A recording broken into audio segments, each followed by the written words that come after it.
learn about prepositions. Yes, prepositions. Well, prepositions are one of the most confusing topic in English grammar.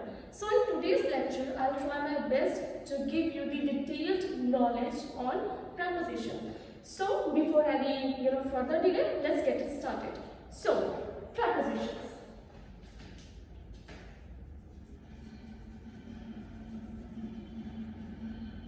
So basically, what are prepositions? The main question rises about it. What is preposition? Basically, किसी भी particular definition पर jump करने से पहले हम इसका क्या करेंगे? लिटरल मीनिंग समझेंगे. लिटरल मीनिंग होता है हम उसको समझेंगे ये बना कैसे है और क्यों ये preposition ही कही गई है. तो देखिए ये क्या है? बेसिकली ये टू वर्ड से कंबाइंड है. That is pre and another word is position, right? और प्री का मतलब क्या होता है? Before and position place.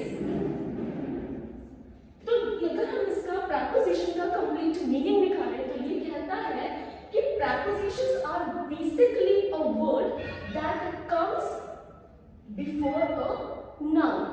और अगर मैं इसकी एक रिटन डेफिनेशन लिखूं, ठीक है, अगर मैं इसकी रिटन डेफिनेशन लिखूं कि prepositions होते क्या है, तो ये बनेगा basically preposition is a word, ठीक है, that comes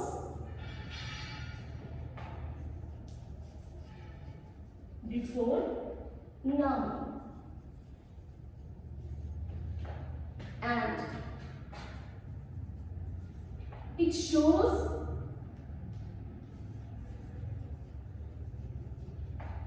its relation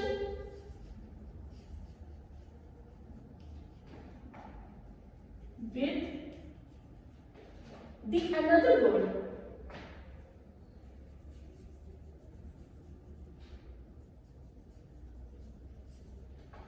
In the sentence. अब देखिए prepositions में क्या होता है, मेन हमें दो चीजें देखनी है. अगर हमें इसको समझना है तो हमें दो रूल फॉलो करने हैं. रूल नंबर हमारे पास 1 क्या कहता है कि जो हमारे पास वर्ड है, ठीक है, वर्ड मतलब preposition, जो हमारे पास preposition है वो हमेशा नाउन से पहले आनी चाहिए. ठीक है, this is the rule number 1, यानी preposition comes first, right?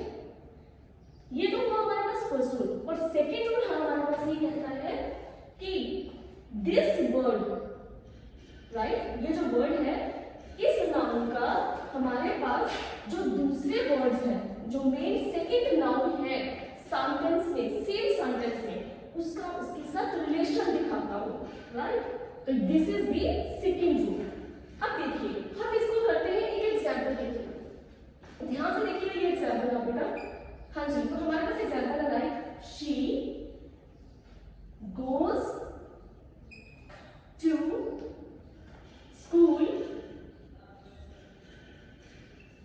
Bye bus. First, अब देखिए इसके अंदर क्या है. दूर से पता लग रहा है हमारे पास इसके अंदर दो prepositions है.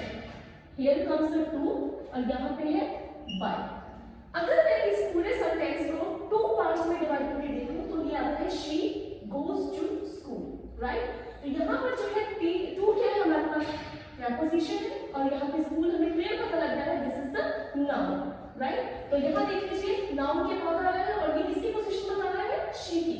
मतलब देखो डायरेक्ट रिलेशन है ना, टू स्कूल नो मीनिंग, पर ये स्कूल कहाँ कौन जा रहा है? she.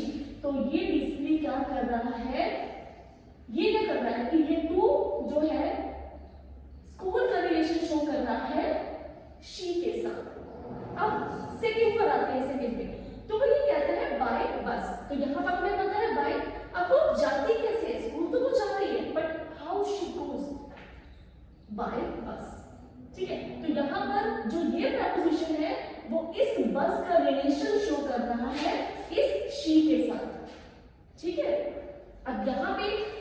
बाय है, ये क्या कौन सी प्रपोजिशन है देखिएगा इसको, ये है प्रपोजिशन ऑफ सोर्स,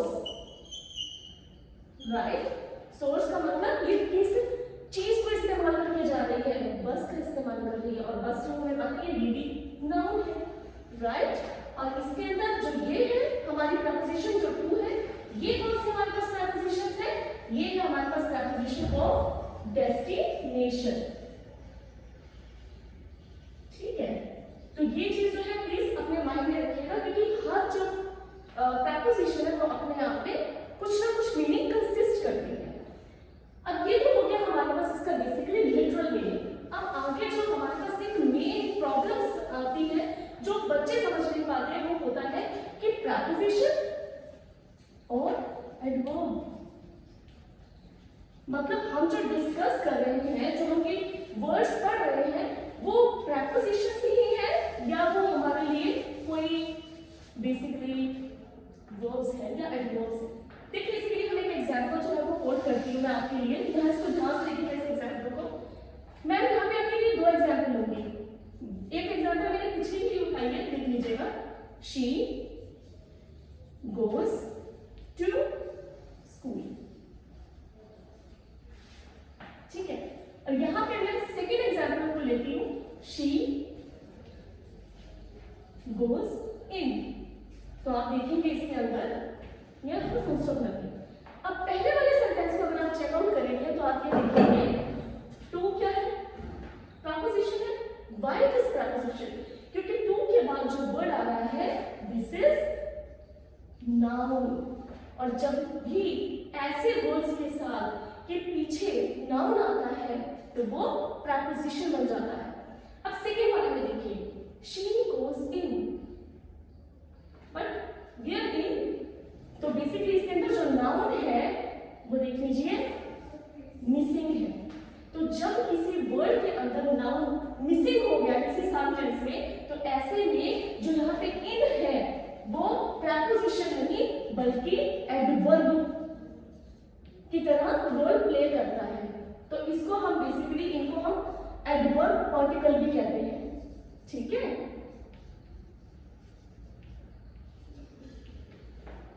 ये कंफ्यूजन होती है सबको बहुत ज्यादा, राइट। अब ये चीज आपको क्लियर हो गई, ये प्रपोजिशंस है या फिर एडवर्ब है।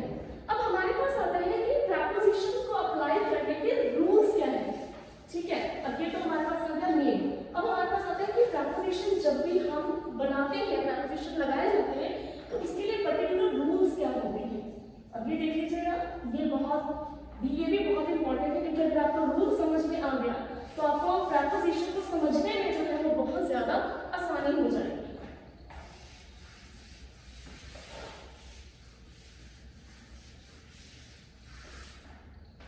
तो ये हमारे पास ये रूल कहते हैं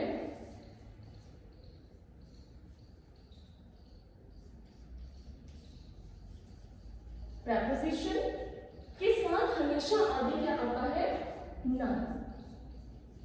अब देख लीजिए, ये तो हमें सबको पता है, बट ये नाउन आगे क्या हो सकते हैं, ये नाउन की कोई भी फॉर्म हो सकती है, ये नाउन भी हो सकते हैं। Example, she is in the room, full stop. In preposition ये जो रूम है that is noun. Here comes, और प्रपोजिशन से पहले नाउन की फॉर्म में प्रोनाउन भी आ सकता है। एग्जाम्पल क्या आ गया इसका, ऑल सिट्स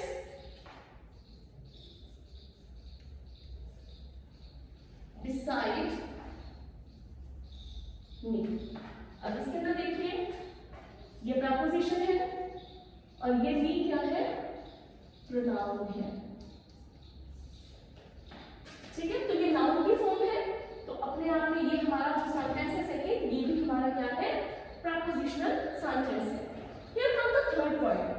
अब ये कहता है कि जब आप प्रपोजिशंस की आती है तो उस कंडीशन में प्रपोजिशन के बाद जेरड भी लग सकता है। तो इसके एग्जाम्पल है he told jokes without laughing।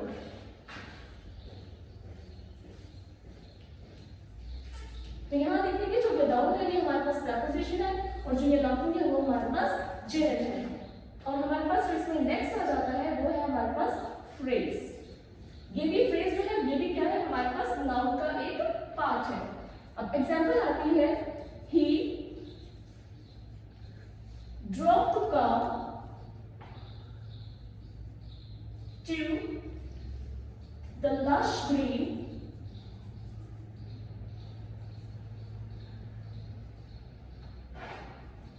fields। अब यहाँ देख लीजिए ये टू जो है ये हमारे पास प्रपोजिशन है और ये जो लाइन है द लश ग्रीन फील्ड ये हमारे पास फ्रेज है। लास्ट इसके अंदर हमारे पास रूल आता है दैट इज क्लोज, यानी क्लोजेस के फॉर्म में भी नाउन के साथ प्रपोजिशन लग सकता है। एग्जांपल आती है this book is about where the dinosaurs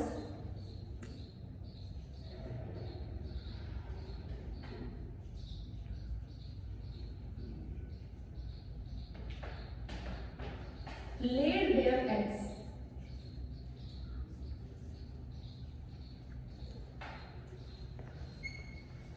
तो यहां पे अगर आप देखेंगे तो जो अबाउट है ठीक है ये क्या है हमारे पास प्रपोजिशन है और यहां से लेकर ये सारा हमारे पास क्या है नाउन क्लोज। ठीक है तो बेसिकली ये सब चीजें हमारे पास क्या है ये रूल्स है हाउ टू अप्लाई प्रपोजिशन। देखिए प्रपोजिशन नाउन के लिए कितने सारे पार्ट्स हैं noun pronoun gerund phrase clauses. तो ऐसे किसी के भी साथ जब ये वर्ड्स आते हैं प्रपोजिशनल वर्ड्स आते हैं तो वो सेंटेंस जो होता है वो एक प्रपोजिशनल सेंटेंस जो है वो क्रिएट हो जाता है। एक लास्ट आज हम टॉपिक इसमें कवर कर लेंगे, बाकी जो हम नेक्स्ट टॉपिक में लेकर जाएंगे नेक्स्ट वीडियो में लेकर जाएंगे वो आता है टू। ये जो टू है ना हमारे पास प्रपोजिशन है this is one of the most confusing. Why? क्योंकि क्या कहते हैं जो टू है ऐसा एक प्रपोजिशन है जो वर्ब की फर्स्ट फॉर्म के साथ भी आ जाता है, बट जब भी ये वर्ब की फर्स्ट फॉर्म के साथ आता है तो ये इंफिनिटिव बन जाता है।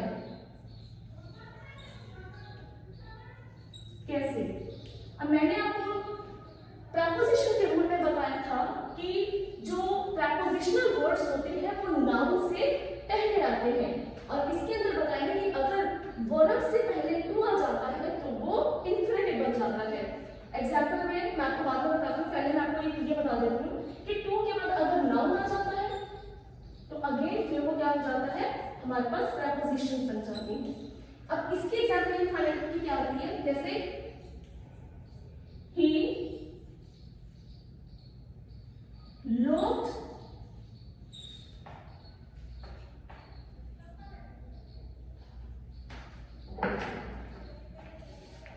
the door to keep